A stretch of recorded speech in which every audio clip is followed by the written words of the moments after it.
Good morning student. Online class में आप सभी का स्वागत है। कक्षा 9 में जो प्रश्नावली 2.5 के जो क्वेश्चन रखे थे उन क्वेश्चनों को सॉल्व करते हैं। इसमें प्रश्न नंबर 11वां, प्रश्न नंबर 11वां, 27x की घात 3 प्लस y की घात 3 प्लस z की घात 3 माइनस 3 9xyz 9xyz इसका आपको गुणनखंड करना है। अब इसका गुणनखंड करने के लिए अपने को सबसे पहले गुणनखंड करने के लिए इनकी समीकरण अपने को पता होनी चाहिए। समीकरण से पहले x का, y का और z का अपने को मान चाहिए। मान ज्ञात करने के लिए पहले इनका x की, y की और z की वैल्यू बताओ।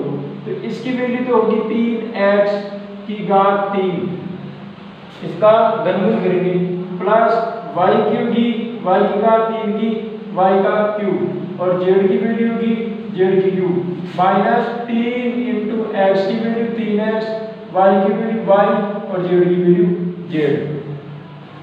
अब ये x, y और z की वैल्यू अपने पास में आ गई।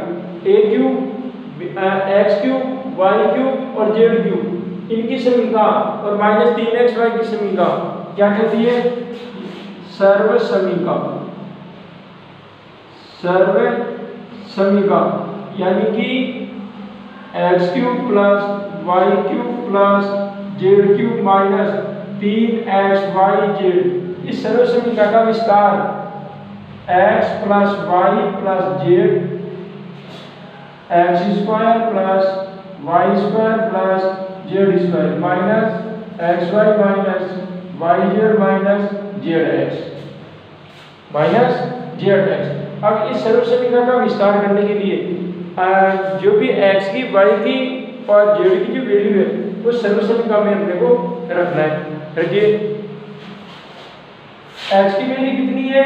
3x, x की वैल्यू 3x प्लस y की वैल्यू y, z की value z, x plus y plus z, x square, x की value 3x square plus y की वैल्यू y, y का होल स्क्वायर प्लस z की value z का whole square minus x की value 3x गुणा y की value y, y की value y और z की वैल्यू z माइनस z की वैल्यू z और x की वैल्यू 3x। तो x की और y की वैल्यू अपने को रखनी है।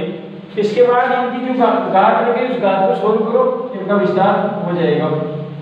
3x plus y plus z। अब 3x का होल स्क्वायर का विस्तार करेंगे, वर्ग करेंगे।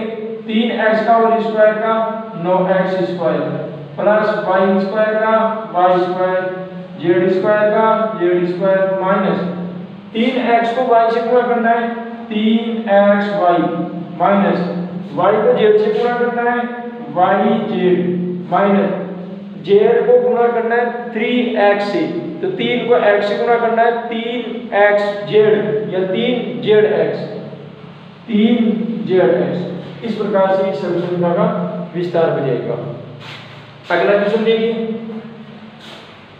प्रश्न नंबर 12वां,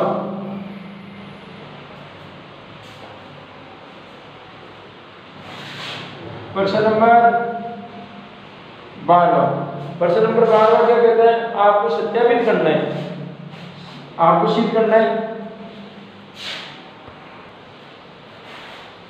प्रश्न नंबर 12, सत्यापित कीजिए कि x cube y cube z cube minus 3xyz इस वामपक्ष का मान किसके बराबर है? बराबर 1/2 x plus y plus z। ये 1/2 x plus y plus z के गुणा में गुणांक है और गुणांक भी साथ ही में है जो कि बड़े ब्रैकेट में दे रखा है। x माइनस y का whole square, y minus z का होल स्क्वायर और z माइनस x का होल स्क्वायर। ये तीनों के तीनों स्क्वायर आपस में जुड़े हुए हैं। तो पहली बात तो इन ये जो वर्ग दे रखे हैं वर्गों का आपको विस्तार करना है और विस्तार करके अब देखिए इसको सत्यापित करने के लिए हमारे पास में वामपक्ष दे रखा है। ये वामपक्ष तो एक समीकरण है। अब इस समीकरण को तो विस्तार करें तो विस्तार करने पर ये मान इसके बराबर होता नहीं। तो इसका ज्यादा बेहतर ये होगा कि आप इस दक्षिण पक्ष के जो दक्षिण जो पक्ष है उस दक्षिण पक्ष को सोल्व करें। सोल्व करने पर जो समीकरण आएगी तो उस समीकरण या तो इसके विस्तार के बराबर होगी या शून्य मान निकल करके आ जाएगा। तो देखो वाम पक्ष लेने करके अपन दक्षिण पक्ष लेते हैं। दक्षिण पक्ष को लेने पर दक्षिण पक्ष को लेने पर दक्षिण पक्ष लेने 1/2 x plus y plus z बड़ा ब्रैकेट x माइनस वाई का whole square plus y minus z का whole square plus z minus x का होल स्क्वायर। अब इन पदों का आपको इन वर्गों का आपको विस्तार करना है। सबसे पहले विस्तार करेंगे 1/2 x plus y plus z. इसका विस्तार करेंगे तो चूंकि हम जानते हैं कि x माइनस वाई का होल स्क्वायर की सर्व समीकरण x square minus 2xy plus y का स्क्वायर y का स्क्वायर ये समीकरण। इस सर्व समीकरण का आपको तीनों वर्गों का विस्तार करना है इसी समीकरण की सहायता से। तो x माइनस वाई का होल स्क्वायर करेंगे तो x square minus 2xy plus y square. एक समीकरण का विस्तार दिए प्लस का चिन्ह है प्लस का चिन्ह। दूसरी समीकरण का विस्तार y स्क्वायर माइनस 2yz और प्लस z का होल स्क्वायर। तीसरी समीकरण का विस्तार z स्क्वायर माइनस 2zx या 2xz जो भी है और प्लस x स्क्वायर। तीनों सर्व समीकरण का आपने विस्तार कर दिया। तीनों जो वर्ग थे तीनों वर्गों का आपने विस्तार कर दिया। विस्तार करने के बाद ब्रैकेट हटाओ, जितने भी सजातीय पद हैं उनको जोड़ो और अगर कोई सजातीय पद अगर कटते हैं तो उनको काटो। तो पहले ब्रैकेट हटाने पर अपने को पता चलेगा कि कौन सा पद सजातीय है कौन सा पद विजातीय है। देखिए 1/2 x plus y plus z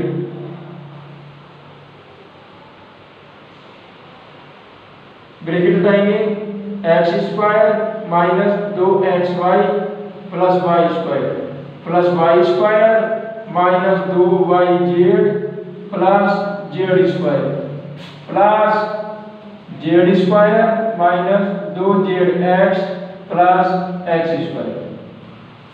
bracket हट गया। अब ब्रैकेट हटने के बाद में देखिए इसमें सजातीय जो पद है वो वर्ग वाले जो पद है वो सजातीय है। एक्स स्क्वायर ये एक्स स्क्वायर ये दोनों वाई स्क्वायर और ये दोनों जेड स्क्वायर दोनों सजातीय पद क्या हो जाएंगे जुड़ जाएंगे तो बीजीय व्यंजक के अंदर सजातीय पद क्या हो जाते हैं जुड़ जाते हैं। तो 2x square plus 2y square और 2 ही जेड स्क्वायर है और बाकी जो पद बच गए वो सारी विजातीय हैं। ये भी विजातीय है ये भी विजातीय है और ये पद भी विजातीय है। तो माइनस 2xy माइनस 2yz और माइनस 2zx सही है। अब जरा आप देखिए इसके अंदर कि इसमें भी 2 कॉमन है इसमें भी 2 कॉमन है इसमें भी 2 कॉमन है और इनमें भी 2 कॉमन है। तो पूरे पदों में 2 कॉमन आ जाएगा 2 कॉमन आ जाएगा। तो 1/2 x plus y plus z 2 common आ गया। बच गया क्या x square plus 2y square plus 2z sorry x square plus y square plus z square बच गया। माइनस इधर xy बच गया माइनस इधर yz बच गया और माइनस zx बच गया। 2 कॉमन आ गए। अब इन दोनों पदों में ये 2 से 2 क्या हो जाएंगे कट जाएंगे। बच गया क्या x plus y plus z और इधर क्या बच गया x square plus y square plus z square minus xy minus yz minus zx ये पद बच गया। अब हम जानते हैं कि ये जो पद है वो किस सर्व समीकरण का विस्तार है। ये सर्व समीकरण ये जो विस्तार है वो सर्व समीकरण कौन सी का विस्तार है वो है x³ प्लस वाई क्यूब और plus z cube minus 3xy और जेड। इसका ये विस्तार है और अपने को यही सिद्ध करना था कि ये पक्ष वाम पक्ष के बराबर है क्या। तो आप जरा चेक करें, ये पक्ष इस वाम पक्ष के बराबर है, ये पक्ष इस वाम पक्ष के बराबर है। तो इस सवाल का जो मुख्य मकसद था वो ये था कि ये जो आपका जो वाम पक्ष है, इस वाम पक्ष का मान अपने को दक्षिण पक्ष के बराबर करना था। अब ये जो वाम पक्ष का जो मान है वो वाम पक्ष का मान तो एक सर्वसमीका का विस्तारित सर्वसमीका का एक गुणनखंड है, जबकि हमारे पास में ये जो विस्तार दे रखा है, इस विस्तार को अपने को इस सर्वसमीका के बराबर करना था। जब इसका हमने जो विस्तार किया वर्ग करते हुए गणितीय नियमों की पालना करते हुए, तो इस विस्तार का हमारे पास में ये एक मान निकल करके आता है। अब जब इसका अपन अवलोकन करते हैं तब हमारे को पता चलता है कि ये जो ऊपर वाला विस्तार है वो इसका गुणनखंड है, इसका विस्तार है। तो ऐसी स्थिति में इसका गुणनखंड ये हो जाएगा, इसका गुणनखंड ये हो जाएगा। तो ये जो ऊपर वाली जो समीका है, ये ऊपर वाली समीका इसका गुणनखंड है। तो इसका मतलब हमारे को यही चाहिए था, इसका मतलब ये हमारा वाम पक्ष और ये ऊपर वाला आपका दक्षिण पक्ष क्या है, बराबर है। ये सिद्ध करना था अपने को। देखिए अगला प्रश्न, देखिए प्रश्न नंबर 13, यदि x plus y plus z बराबर 0, x plus y plus z बराबर 0 हो तो सिद्ध कीजिए कि x cube plus y cube plus z cube की वैल्यू 3xyz के बराबर है, 3xyz के बराबर है। अब अपने पास में ये जो दो पक्ष हैं, उन दोनों पक्षों के अंदर ये वाला पक्ष लेते हैं अपन, वाम पक्ष वाला। उस वाम पक्ष की सहायता से अपने को ये वाला पक्ष करना है। अब ये वाला पक्ष करने के लिए ये दक्षिण पक्ष का मान ज्ञात करने के लिए अपने को क्या करना पड़ेगा, ये जो पद है उस पद का आपको क्यूब करना पड़ेगा। अब क्यूब करने के लिए x plus y plus z और बराबर 0, तो हम एक काम करते हैं, x प्लस वाई बराबर माइनस का जेड कर देते हैं और इसको समीकरण नंबर 1 नाम दे देते हैं। समीकरण नंबर 1, दोनों पक्षों का घन ज्ञात करते हैं, क्योंकि यहाँ पर जो सिद्ध करवाना चाहता है वो घन ही है। अब घन ज्ञात करने के लिए अपने को इन दोनों पक्षों का भी घन करना पड़ेगा। तो वाम पक्ष और दक्षिण पक्ष दोनों पक्षों का घन करने पर, क्यूब करने पर, दक्षिण पक्ष और वाम पक्ष का क्यूब करने पर, तो x प्लस वाई का क्यूब बराबर माइनस जेड का क्यूब, माइनस जेड का क्यूब। अब सर्वसमीका जो कि तीसरे नंबर की जो सर्वसमीका है वो x प्लस वाई का क्यूब, वो सर्वसमीका है x cube plus y cube plus 3xy और x प्लस वाई। ये सर्वसमीका है। इस मान को सत्यापित करने के लिए इस सर्वसमीका का इस्तेमाल करना पड़ेगा। तो इस सर्वसमीका का विस्तार क्या है, x cube plus y cube plus 3xy और x प्लस वाई की वैल्यू अपने पास में माइनस का जेड है, तो x प्लस वाई की वैल्यू कितनी है, माइनस का जेड। तो x प्लस वाई की वैल्यू कितनी लिखनी है, माइनस का जेड और बराबर माइनस का जेड है माइनस का जेड की क्यूब। तो यहाँ पे इस x प्लस वाई की सर्वसमीका का आपको क्यूब करने पर हमारी सर्वसमीका क्या कहती है कि x प्लस वाई का whole cube, x cube y cube और प्लस 3xy और x प्लस वाई। इस सर्वसमीका के अंदर यहाँ पर x प्लस वाई एक मान है, उस x प्लस वाई का मान किसके बराबर, माइनस के जेड। तो मैंने यहाँ पर x प्लस वाई की जगह इसका मान रख दिया माइनस का जेड। अब इसको सॉल्व करना है।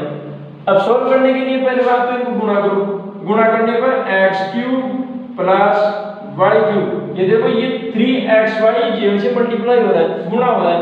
गुणा करने के लिए ये तो प्लस का है, ये माइनस का है, प्लस माइनस माइनस, तो चिन्ह किसका आ जाएगा, माइनस का 3xy जेड और बराबर जेड का क्यूब करेंगे, माइनस का जेड का क्यूब, माइनस के जेड का क्यूब। अब पक्षांतर करता हूं, पक्षांतर करने पर। पक्षांतर करूंगा, पक्षांतर करने पर x cube plus y cube, ये जेड क्यूब माइनस का है, पक्ष वाम पक्ष में लाने पर प्लस का हो जाएगा, पक्ष हस्तांतरण होने पर पक्षांतर होगा। पक्षांतर का मतलब होता है कि वाम पक्ष का मान दक्षिण पक्ष में और दक्षिण पक्ष का मान वाम पक्ष में आता है, चिन्ह परिवर्तन हो जाते हैं। तो ये माइनस का जेड क्यूब है, पक्षांतर करने पर प्लस का हो जाएगा, बराबर ये 3xy ये माइनस का है, पक्षांतर करने पर प्लस का हो जाएगा 3xy और z। हमारे को यही सिद्ध करना था कि इसकी वैल्यू इसके बराबर होती है क्या, इसकी वैल्यू इसके बराबर है, अपने को यही सिद्ध करना था। ये सिद्ध एक क्वेश्चन। अच्छा, इस सर्व समीकरण को ध्यान में रखते हुए प्राकृतिक संख्याओं का भी क्यूब किया जा सकता है कि यदि एक प्राकृतिक संख्या का क्यूब दूसरी प्राकृतिक संख्या का क्यूब और तीसरी प्राकृतिक संख्या का क्यूब को अगर जोड़ा जाए तो उसका मान 3xy के बराबर होता है। यानी तीनों घनों का अगर योग किया जाए सीधे बिना समीकरण के, बिना विस्तार के, तो आप डायरेक्टली सीधे ही 3 को प्रथम पद से, दूसरे पद से, तीसरे पद से 3 से गुणा कर दो, आपका बिना गणना किए, बिना आपका घन किए, आपका इनके घनों का योग आ जाएगा। ऐसा एक सवाल देखते हैं। देखिए, घनों का आपको मान ज्ञात करना है। इन घनों का मान ज्ञात करने के लिए देखिए, और वो भी बिना घन किए, सर्व समीकरण की सहायता से इन घनों का मान ज्ञात करना है। एक मान मैं याद करता हूं, एक मान आपको ज्ञात करना है। आओ, अपने हाल में एक सर्व समीकरण देखी थी कि x cube plus y cube plus और जेड क्यूब, इसकी वैल्यू 3xyz के बराबर होती है, 3xyz के बराबर होती है। अब अपने पास में और ये x की वैल्यू है, ये y की वैल्यू और ये z की वैल्यू है, तो अपने को x क्यूब यानी 12 क्यूब, 7 की क्यूब और 5 की क्यूब को घन को जोड़ा जाए तो जोड़ने पर 3xyz के बराबर आ जाना चाहिए। तो 3 गुणा x की वैल्यू माइनस का 12 गुणा इधर 7 गुणा और इधर 5, इधर 5। अब पहले बात तो गुणनफल चेक करो कि गुणनफल प्लस में आएगा या माइनस में आएगा। तो इसको सोल्व करने के लिए देखिए, पहले बात तो ये 5 7 प्लस का है, दोनों ही प्लस प्लस प्लस होता है, प्लस को माइनस से गुणा करेंगे माइनस, और माइनस को प्लस से गुणा करेंगे तो माइनस। तो यहाँ पर पहली बात तो गुणनफल किस में आएगा, माइनस में आएगा। अब गुणा करो, गुणनफल करने के लिए देखिए 12 को 3 से गुणा करो, 12 दिया 36, 12 दिया 36 और 36 को किससे गुणा करना है 35। आप इसको ऐसे गुणा करें, देखो 12 बटे 60, 12 बटे 60 और 7 दिया 21, 12 बटे 60 और 7 दिया 21, 60 को 21 से गुणा करेंगे 0 का 0 और 21 है 126 होते हैं, 21 है 126। इसका मतलब गुणनफल कितना आया 1260। तो यहाँ पर 1260 माइनस के 1260 इनका गुणनफल हो जाएगा। अब इसके उत्तर की जांच करने के लिए अपन क्या करेंगे, सबसे पहले आप माइनस के 12 की क्यूब करेंगे, वो माइनस में आएगा, फिर 7 की क्यूब करेंगे वो प्लस में आएगा, फिर 5 की क्यूब करेंगे वो भी प्लस में आएगा। इन प्लस प्लस वाले घनों को घनफल को जोड़ करके इस 12 वाले घनफल में से घटाओगे तो घटाने पर कितने आएंगे माइनस के 1260। तो आप बिना सर्व समीकरण का इस्तेमाल किए भी इनका क्यूब किया जा सकता है, घन किया जा सकता है। आप इस सवाल को इसी सवाल की सहायता से, आपको इसी सर्व समीकरण की सहायता से इस सवाल को आपको सॉल्व करना है। तो आपकी प्रश्नावली 2.5 समाप्त हुई। अगली नेक्स्ट प्रश्नावली देखेंगे, तब तक के लिए धन्यवाद।